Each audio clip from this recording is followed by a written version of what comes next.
So I finally jumped into the Legend of Zelda Breath of the Wild, and I gotta say, once I picked up the controller, I literally couldn't put it down. Open your eyes.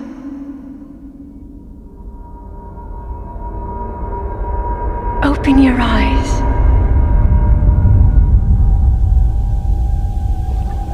Wake up, Link. Will you please get up, Link? I went in completely blind, just curiosity, no expectations, and right from the start, I wake up in this mysterious place and end up meeting the old man wandering around the Great Plateau. That is a Sheikah slate. Take it.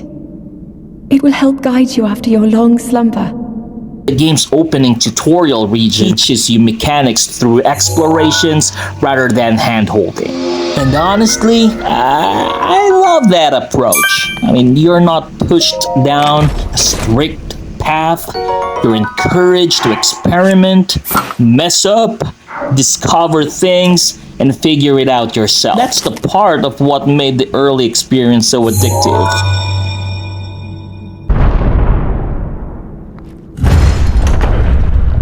Open sesame, I guess.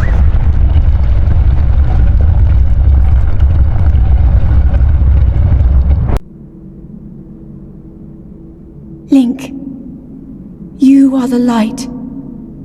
Our light. That must shine upon Hyrule once again. Now go. Yep. Here we go.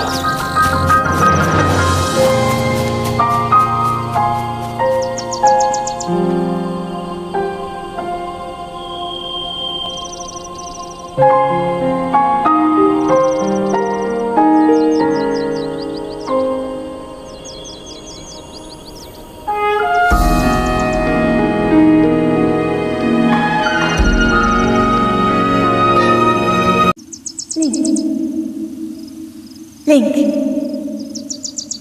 Head for the point marked on the map in your Sheikah slate. From playing Pokemon Legends ZA, I must say, this world, it's huge. One of the coolest early surprises? That is when I got my first Korok Seed. I stumbled onto it just by interacting with the environment, and that's the whole idea behind them. In fact, you can even get one super early by diving into a circle of water lilies near where you first met the old man. And later on, those seeds can be traded to expand your inventory for weapons, bows, and shields. Now let's talk about combat, because this is where things got interesting. At first I thought that there wasn't a traditional dodge system, but then I realized the game has something even better. You can jump sideways or back while locking onto enemies, and if you time it perfectly while they're attacking you, trigger a Flurry Rush. Basically a slow motion counter combo. From what I've learned, it activates when you dodge during an enemy swing, side hop or backflip depending on the attack direction. Timing is everything. That mechanic alone makes fights feel incredibly satisfying, and apparently mastering timing is the key to pulling it off consistently.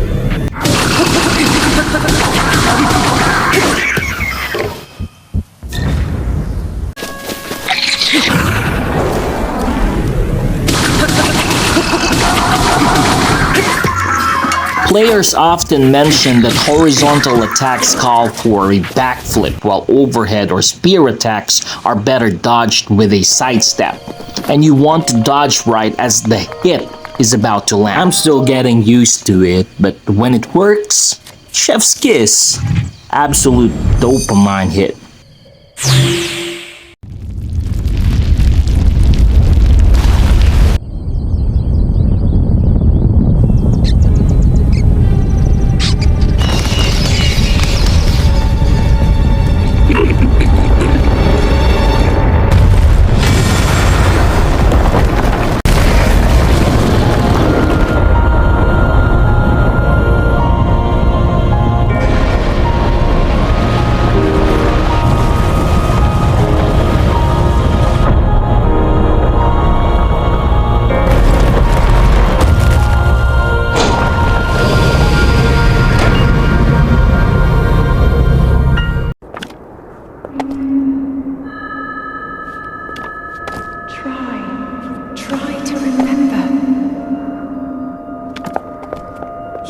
been asleep for the past 100 years. The beast. When the beast regains its true power, this world will face its end.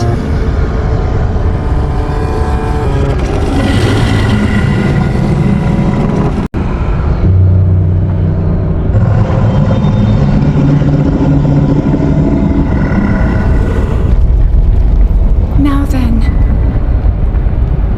you must hurry, Link. Why are you rushing me, Zelda? I'm gonna take all the time that I need. Speaking of time, I think it's time for my first shrine, and this one gave me the power of magnetism. This is the Magnesis rune acquired in the Oman-Aw shrine on the Great Plateau. It lets you manipulate metallic objects, lifting, moving, or placing them around the environment. The shrine basically serves as a tutorial for the ability, showing how to move metal plates, solve puzzles, or even weaponize objects against enemies. You can literally pick up metal platforms and drop them onto enemies or reposition them to progress, which blew my mind. Because it shows how physics-driven this game is.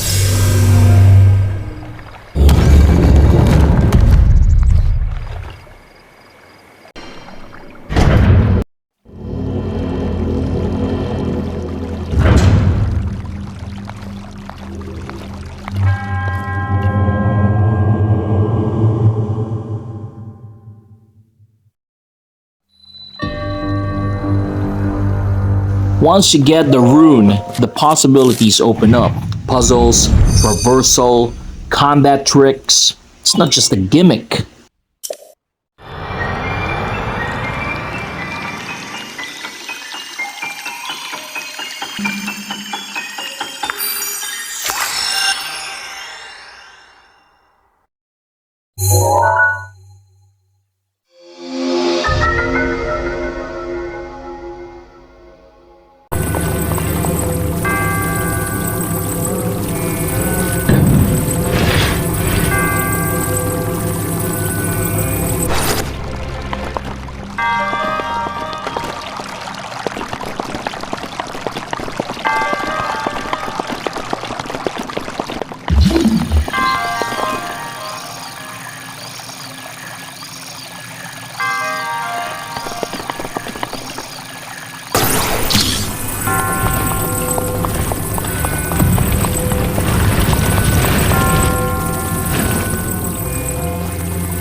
So yeah, first Korok Seed found, first shrine completed, magnet powers unlocked, flurry attacks starting to click, and I'm officially in. I honestly can't wait to keep playing more of Breath of the Wild and share the journey with you guys.